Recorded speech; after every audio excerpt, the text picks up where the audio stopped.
నిజంగా ఇప్పుడు సభ్యులందరూ మాట్లాడిన విషయాలు కానీ సభ్యులందరూ అనుభవించిన గత సంవత్సరం గత 5 సంవత్సరాల్లో అనుభవించిన అనుభవాలు కానీ ఒక్కసారి వెనక్కి తిరిగి మొత్తం అన్నీ కూడా చాలా క్లియర్గా అందరూ కూడా చెప్పారు అధ్యక్ష. అంటే క్లియర్గా చెప్పాలంటే ఒక విధ్వంసకరమైన పరిస్థితి నుంచి, ఒక భయానకమైన పరిస్థితి నుంచి, ఒక అవినీతి పాలన నుంచి ప్రజలు ఎలాంటి మ్యాండేట్ ఇచ్చారంటే శిక్షకి వాళ్ళే ఈరోజు న్యాయమూర్తులై ఉండి దగ్గర ఒక 11 సీట్లకి 151 సీట్ల దగ్గర నుంచి 11 సీట్లకి తీసుకొచ్చి కనీసం ప్రతిపక్ష హోదా కూడా లేకుండా చేసిన పరిస్థితి ఈరోజు ఆంధ్రప్రదేశ్ ప్రజలు తీసుకొచ్చారంటే ఈరోజు ఆంధ్రప్రదేశ్ ప్రజలు ఎంత వెక్స్ అయిపోయారో, ఎన్డీఏ గవర్నమెంట్ మీద గౌరవ చంద్రబాబు నాయుడు గారు అదేవిధంగా పవన్ కళ్యాణ్ గారు నాయకత్వం మీద ఎంత ముందు చూపుతూ ఉన్నారు ఈరోజు మనందరికీ కూడా అర్థమవుతుంది అధ్యక్ష. ఈ సభ సాక్షిగా ఈరోజు ఆంధ్రప్రదేశ్ ప్రజలందరికీ కూడా శిరస్సు వంచి పాదాభివందనం చేయాలి. ఎందుకంటే నిజంగా చెప్పాలంటే అధ్యక్ష, లాస్ట్ 5 సంవత్సరాల పరిస్థితి ఇక్కడున్న ప్రతి సభ్యుడి మీద కూడా ఏదో ఒక కేసు ఇంక్లూడింగ్ మా సీఎం గారితో సైతం అందరి మీద కూడా కేసులు ఉండే పరిస్థితి ఉంది అధ్యక్ష. దౌర్భాగ్యం ఏంటంటే ఒక దళితురాలైన నేను కడప కోర్టులో అట్రాసిటీకి సంబంధించిన కేసు విషయంలో జడ్జి ముందు నుంచిన పరిస్థితి కూడా దాపురించిందంటే అప్పట్లో ఉన్న ఒకసారి ఆ వ్యవస్థను ఒకసారి గుర్తు తెచ్చుకుంటే అదొక ఉదాహరణగా మనం చెప్పొచ్చు అధ్యక్ష. అదే పరిస్థితుల్లో ఎవరైనా గట్టిగా మాస్క్ అడిగిన పాపానికి డాక్టర్ సుధాకర్ని ఎలాగ పిచ్చోడిని చేశారో, ఒక డాక్టర్ అనితారాణి అనే అమ్మాయిని విధుల్లోని అమ్మాయిని ఇబ్బంది పెట్టినందుకు బయటకు వచ్చినందుకు ఎంత హింసించారో, అదేవిధంగా సిపిఎస్ రద్దు గురించి మాట్లాడే బయటకు వచ్చే క్రమంలో ఉద్యోగస్తుల మీద ఎలాంటి కేసులు పెట్టారో, అమరావతి ఇక్కడే రాజధానిగా ఉండాలి అన్నందుకు మహిళల మీద బూటకాలతో తన్నించిన పరిస్థితి దగ్గర నుంచి ఈరోజు ఎంతోమంది ఈరోజు బయటకు వచ్చి మాట్లాడితే ఇది తప్పు అని మాట్లాడిన వాళ్ళ మీద కేసులు పెట్టడమే కాకుండా సోషల్ మీడియాలో కూడా వేధించిన పరిస్థితుల దగ్గర నుంచి గట్టిగా మాట్లాడితే భావస్వేచ్ఛ ప్రకటన అని గౌరవ ముఖ్యమంత్రి గారు నారా చంద్రబాబు నాయుడు గారు అమరావతి విజిట్కి బస్సు యాత్ర పెడితే రాళ్ళు ఇస్తున్న పరిస్థితిలో పోలీస్ అధికారి డైరెక్ట్గా బయటకు వచ్చి భావస్వేచ్ఛ ప్రకటన అని మాట్లాడారంటే ఆ రోజు శాంతి భద్రతల పరిస్థితి ఎలా ఉందో మనందరికీ కూడా అర్థమవుతుంది అధ్యక్ష. అటువంటి పరిస్థితి నుంచి ఈరోజు స్వయంగా అప్పటి ముఖ్యమంత్రిగా ఉన్న జగన్మోహన్ రెడ్డి స్వయంగా అతనే బయటకు వచ్చి నా కార్యకర్తలకు బీపీలు పెరిగినాయి కాబట్టి ఈరోజు మీ పార్టీ ఆఫీసుల మీద దాడులు చేశారని ప్రేరేపించే విధంగా ఆ రోజు మాట్లాడే పరిస్థితి. ఆ రోజు పోలీసు వ్యవస్థను చూసుకుంటే పూర్తిగా నిర్వీర్యం చేశారు అధ్యక్ష. ఎంత నిర్వీర్యం చేశారంటే పోలీసులు వాళ్ళ విధులు తప్పించి పరదాలు కట్టేయడానికి, అదేవిధంగా తెలుగుదేశం పార్టీ వాళ్ళు అదేవిధంగా ఇతర ప్రతిపక్ష పార్టీ వాళ్ళ ఇళ్ల దగ్గర హౌస్ అరెస్టులు చేయడానికి, కాపలా కాయడానికి తప్పించి కనీసం శాంతి భద్రత విషయంలో కానీ, మహిళల భద్రత విషయంలోనే కానీ, సైబర్ నేరాలను అరికట్టడం విషయంలోనే కానీ ఎక్కడా కూడా ఒక స్టెప్ ముందుకేసే పరిస్థితి వాళ్ళకి లేదని చెప్పడానికి ఈరోజు నేను సిగ్గుపడాలి అధ్యక్ష. ఎందుకంటే పోలీస్ డిపార్ట్మెంట్ వాళ్ళు ఈరోజు మన అడ్మినిస్ట్రేటర్గా మనం ఉండేటప్పుడు డెఫినెట్గా డిపార్ట్మెంట్ వాళ్ళకి ఏ రకంగా చెప్తే వాళ్ళు ఆ రకంగా పనిచేసే పరిస్థితి ఉంది అధ్యక్ష. కాకపోతే గత 5 సంవత్సరాల్లో కొంతమంది అత్యుత్సాహంతో అంటే పరిస్థితులు మీరి ప్రభుత్వాన్ని కూడా దాటి ఈరోజు జీవోల్ని కూడా దాటి రూల్స్ అండ్ రెగ్యులేషన్స్ కూడా దాటి కొన్ని వ్యవహారాలు చేసిన పరిస్థితులు కూడా చాలామంది ఈరోజు సోమిరెడ్డి చంద్రమోహన్ రెడ్డి గారు లాంటి వాళ్ళ సభ్యులు చాలామంది ఈరోజు కొంతమంది పేర్లతో సైతం బయటకు తీసుకొచ్చిన సందర్భాన్ని కూడా ఈరోజు గుర్తు చేసుకుంటున్నాను అధ్యక్ష. అంటే అధ్యక్ష ఈరోజు పరిస్థితులు ఎలా ఉన్నాయంటే ఆ రోజు గత 5 సంవత్సరాల్లో పోలీసు వ్యవస్థ ఎంత నిర్వీర్యం అయిపోయిందంటే ఈరోజు ప్రతి ఒక్క సభ్యులు కూడా అధ్యక్ష సీసీటీవీల గురించి మాట్లాడుతున్నారు అధ్యక్ష. ఈ సీసీటీవీలకి సంబంధించి ఎంతో బకాయి లేదు అధ్యక్ష. కేవలం 12 కోట్ల రూపాయలు బకాయిలు చెల్లిస్తే ఇప్పుడు ఏదైతే సీసీటీవీ కెమెరాస్ ఆ రోజు గవర్నమెంట్ చంద్రబాబు నాయుడు గారు ముఖ్యమంత్రిగా ఉండేటప్పుడు ఏదైతే సీసీటీవీ కెమెరాస్ పెట్టారో దగ్గర 15,000 పైగా సీసీటీవీస్ పెట్టారో అవన్నీ కూడా నిర్వీర్యం అయిపోయి అవన్నీ కూడా పనిచేయని పరిస్థితిలో ఉన్నాయి అధ్యక్ష. కేవలం 12 కోట్ల రూపాయలు బడ్జెట్లో సీసీటీవీలకి కేటాయించలేని ప్రభుత్వం ఆ రోజు లా అండ్ ఆర్డర్ విషయంలో ముందు ఉంటుందని ఎలా చెప్పగలం అధ్యక్ష? ఒకసారి ఆ 12 కోట్ల రూపాయలు కూడా అధ్యక్ష మన గవర్నమెంట్ వచ్చిన తర్వాత 12 కోట్ల రూపాయలతో పాటు గత ప్రభుత్వ ఆర్థిక సంవత్సరంలో 60 కోట్ల రూపాయల పెండింగ్ని కూడా క్లియర్ చేసి ఈరోజు సీసీటీవీలు ఏదైతే ఇన్స్టాల్ చేస్తున్నాయో వాటన్నిటినీ కూడా మళ్ళీ తిరిగి పని ప్రారంభించడానికి ఈరోజు డబ్బులు క్లియర్ చేసిన పరిస్థితి. అదేవిధంగా ఈరోజు గవర్నమెంట్ చాలా చిత్తశుద్ధితో ఎక్కడైనా ఒక క్రైమ్ జరిగితే క్రిమినల్ తప్పించుకోకూడదు, డాట్ టు డాట్ దాని ఇన్వెస్టిగేషన్ జరగాలి అని చెప్పి గౌరవ ముఖ్యమంత్రి గారు ప్రతి సమీక్షలోని కూడా పోలీస్ డిపార్ట్మెంట్ వారికి మాకు చెప్పిన నేపథ్యంలో ఏదైతే పీపీపీ మోడల్లో పబ్లిక్ వాళ్ళ సపోర్టుతోని కూడా ఈరోజు అదేవిధంగా సిఎస్ఆర్ సపోర్టుతోని సుమారుగా గవర్నమెంట్ ఇన్వాల్వ్మెంట్తోని దగ్గర 1,00,000 సీసీటీవీ కెమెరాలు పెట్టడానికి ఈరోజు ధ్యేయంగా పెట్టుకొని ఈ రోజుకి సుమారుగా 50,000 సీసీ కెమెరాలు పెట్టామని చెప్పడానికి నిజంగా పోలీస్ డిపార్ట్మెంట్ మేము గర్వపడుతున్నాం అధ్యక్ష. దీని సభ్యులందరూ కూడా మనందరం కూడా గుర్తు చేసుకోవాలి అధ్యక్ష. ముఖ్యంగా అధ్యక్ష ఏ డిపార్ట్మెంట్లో, ముఖ్యంగా హోమ్ డిపార్ట్మెంట్, ఏ డిపార్ట్మెంట్కి మనం ఎంత కేటాయించినా అన్ని డిపార్ట్మెంట్స్తోనూ అనుసంధానమైంది పోలీస్ డిపార్ట్మెంట్ అధ్యక్ష. అటువంటి పోలీస్ డిపార్ట్మెంట్ని స్ట్రెంథెన్ చేసుకోవాలి. పోలీస్ డిపార్ట్మెంట్ వాళ్ళకి తగిన టెక్నికల్గా సంబంధించిన టూల్స్ అందించాలి. వాళ్ళకి టెక్నాలజీ ప్రకారంగా వాళ్ళకి అన్ని సౌకర్యాలు కల్పించాలని మినిమం కామన్ సెన్స్ లేకుండా గత ప్రభుత్వం కేవలం పోలీసులను వాళ్ళకి కాపలా కాయడానికి మాత్రమే ఉపయోగించుకున్న పరిస్థితుల నుంచి ఈరోజు MOPF దగ్గర అధ్యక్ష పోలీస్ బలగాల ఆధునీకరణ పథకం ఉంది అధ్యక్ష. 2021 నుంచి కూడా అధ్యక్ష విడుదల చేయలేదు అధ్యక్ష. కనీసం ₹1 విడుదల చేయలేదు అధ్యక్ష. పోలీసులు ఏ రకంగా చేస్తారు అధ్యక్ష? ఇన్వెస్టిగేషన్ ఎలా జరుగుతుంది అధ్యక్ష? కనీసం ఇన్వెస్టిగేషన్ చేయడానికి వాళ్ళకి ఫోరెన్సిక్ రిపోర్ట్ రావడానికి కూడా వాళ్ళ దగ్గర టూల్స్ లేకపోతే వాళ్ళు ఏ రకంగా ముందుకు తీసుకెళ్తారు? ఏ రకంగా ఛార్జ్ షీట్ వేస్తారు? ఒకసారి నేను లాస్ట్ ప్రీవియస్ హిస్టరీస్ అని చూశాను అధ్యక్ష. కేసులు 21 రోజుల్లో ఛార్జ్ షీట్ వేయాల్సిన పరిస్థితి నుంచి 6 నెలలు 7 నెలలు అయినా కూడా ఛార్జ్ షీట్లు పడిన సందర్భాలు చాలా ఉన్నాయి అధ్యక్ష. దీనికి కారణం ఏంటని అడిగితే కేవలం వాళ్ళకి ఎవిడెన్స్లు రాక ఛార్జ్ షీట్ వేయలేని పరిస్థితుల్లో ఈరోజు పోలీస్ డిపార్ట్మెంట్ ఆ రోజు ఉంది అధ్యక్ష. దానికి ఈరోజు గౌరవ ముఖ్యమంత్రి గారు ముఖ్యంగా పోలీస్ డిపార్ట్మెంట్ని స్ట్రెంథెన్ చేయాలనే ఉద్దేశంతో సుమారుగా 61,20,00,000 రూపాయలను విడుదల చేసి ఈరోజు పోలీసు బలగాల ఆధునికీకరణకి కూడా మనం ముందున్నామని చెప్పడానికి ఈరోజు గౌరవపడాలి అధ్యక్ష. అదేవిధంగా అధ్యక్ష 2024-25 సంవత్సరం అధ్యక్ష MOPF కింద 42.4 కోట్లు ఆమోదించింది అధ్యక్ష. అది ప్రస్తుతం కూడా అమల్లో ఉంది అధ్యక్ష.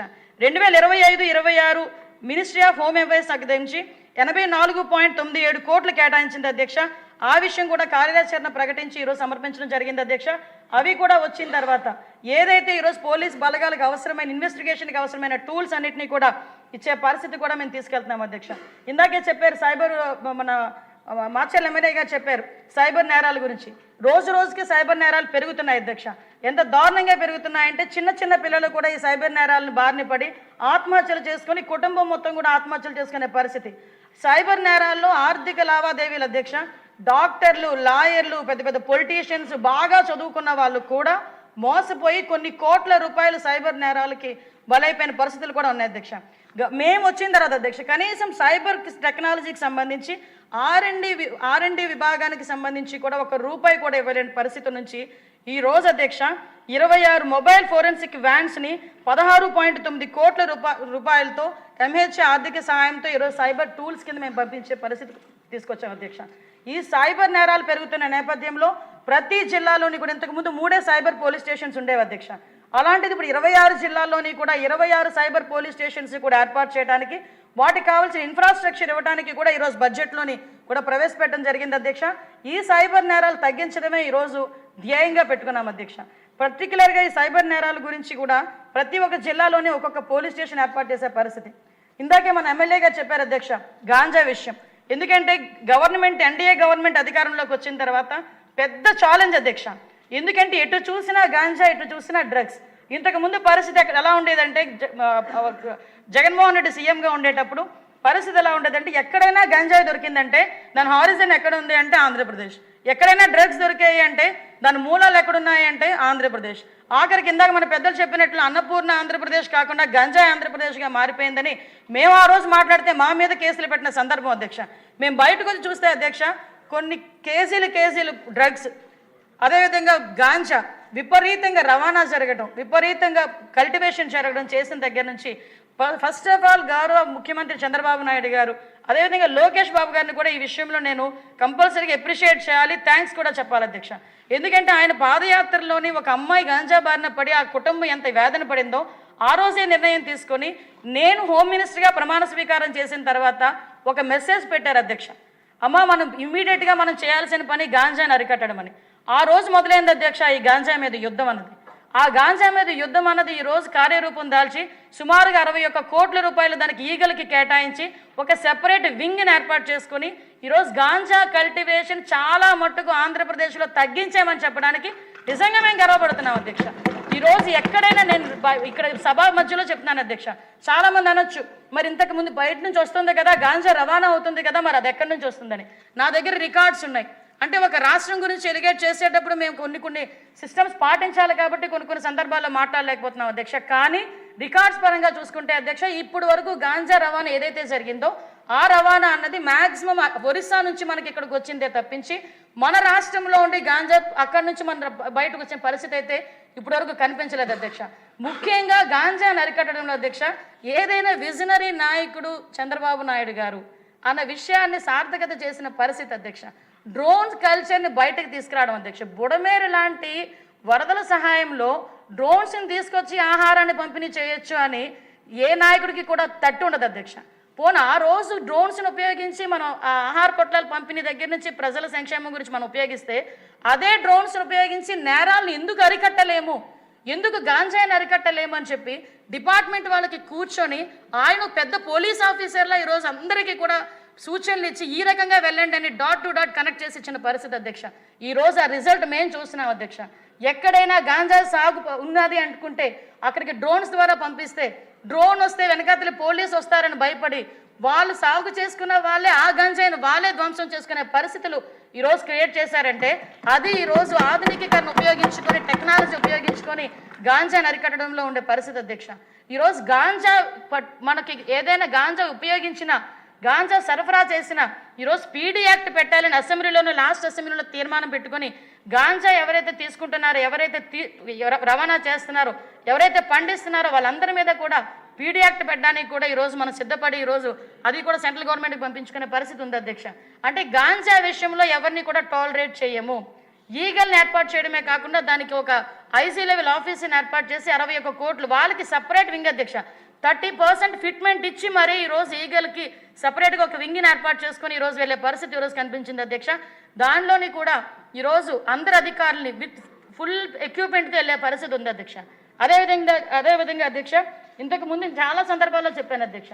పోలీస్ స్టేషన్స్ పరిస్థితి ఏంటంటే ఈరోజు ఒక లాగ్ బుక్ బయటకు రిసెప్షన్లో కూర్చొని రాసుకుని ఒక లాగ్ బుక్ తప్పించి మొన్నటి వరకు చంద్రబాబు నాయుడు గారి హయాంలో ఉండే ఏ టెక్నాలజీ కూడా ఈవెన్ సీసీటీవీ కెమెరాస్ కూడా పోలీస్ స్టేషన్స్లో పనిచేయదు.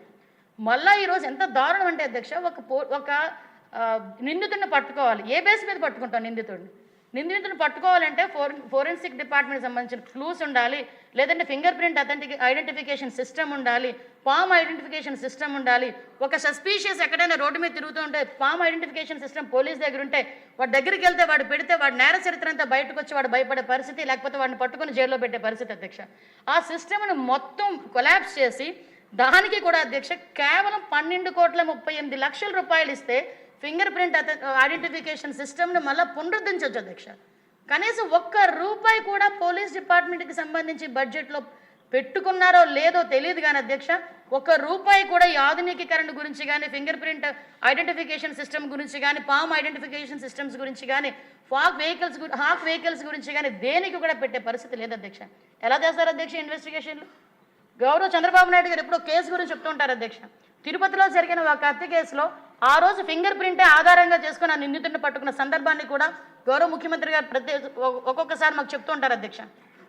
అటువంటి అత్యంత ఉపయోగకరమైన ఫింగర్ ప్రింట్ ఐడెంటిఫికేషన్ సిస్టమ్ని కూడా కొలాప్స్ చేసి పామ్ ఐడెంటిఫికేషన్ సిస్టమ్ని కూడా కొలాప్స్ చేసి ఈరోజు లైవ్ స్కానర్లు కూడా లేకుండా చేసిన తర్వాత మళ్ళా మనం వచ్చిన తర్వాత ఆర్థికంగా చాలా ఇబ్బందులు ఉన్నాయి. ఈరోజు జీతాలు ఇవ్వడానికి కూడా చాలా కష్టంగా ఉన్నప్పటికీ ఈరోజు జీతాలు 1వ తారీఖుని ఇచ్చి అన్ని సంక్షేమ కార్యక్రమాలు కూడా అందరికీ అందేటట్టు చేసి రైతుల దగ్గర నుంచి అందరినీ కూడా చూసుకుంటూ ఈరోజు పోలీస్ వ్యవస్థని కూడా బలోపేతం చేయాలని ఫస్ట్ ప్రయారిటీలో పెట్టుకొని వీటన్నిటికీ కూడా పాత బకాయిలన్నింటినీ కూడా ఈరోజు తీర్చుకునే పరిస్థితి కనిపించిందంటే ఎంత దౌర్భాగ్య పరిస్థితుల్లో ఈ రాష్ట్రాన్ని నెట్టేసి వాళ్ళు వెళ్ళిపోయారో ఒకసారి మనం ఆలోచించుకోవాలి అధ్యక్ష.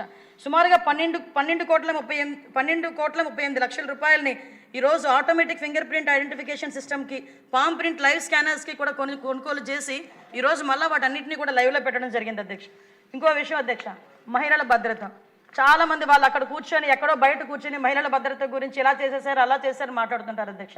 లాస్ట్ 5 సంవత్సరాల్లో నేను మహిళా అధ్యక్షురాలుగా ఉండే అధ్యక్ష ఒక బుక్లెట్ని తీసుకొని మహిళా కమిషన్ దగ్గరికి వెళ్తే ఆ రోజు కూడా నా మీద కేసు పెట్టారు, వేరే విషయం అధ్యక్ష. 23 కేసులు ఉన్నాయి అధ్యక్ష.